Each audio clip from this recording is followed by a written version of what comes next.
Ça fait 15 voyages que je fais ou sinon plus.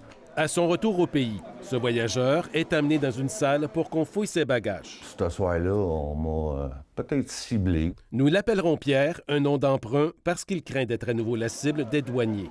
Un moment donné, le gars, il m'a demandé d'ouvrir mes appareils électroniques. Lorsqu'ils inspectent les appareils numériques, les douaniers doivent obligatoirement les mettre en mode avion, de façon à ne voir que ce qui est enregistré dans l'appareil.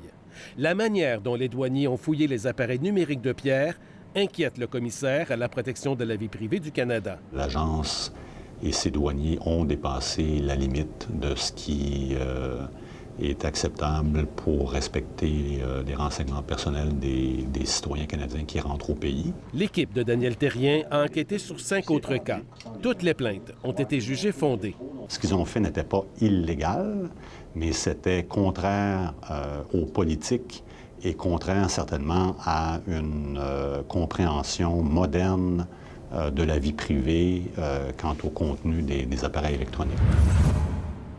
L'enquête démontre que le mode avion n'est pas activé systématiquement, que des agents ont consulté des publications sur certains réseaux sociaux, que des dossiers ont été copiés, qu'un compte bancaire a même été inspecté. Lorsqu'il a lu le rapport, Pierre a été encore plus indigné. J'ai trouvé ça, le mot c'est ahurissant. Ça n'a pas de bon sens, là. Dans le rapport qu'il a déposé au Parlement, le commissaire recommande que la politique interne sur les fouilles soit enchâssée dans la loi sur les douanes. C'est certainement pas une marchandise comme une autre, un téléphone cellulaire. Il est temps que la loi soit modernisée de façon à reconnaître cette réalité-là. Au cours des 2 dernières années, les appareils numériques de 26 000 voyageurs ont été fouillés.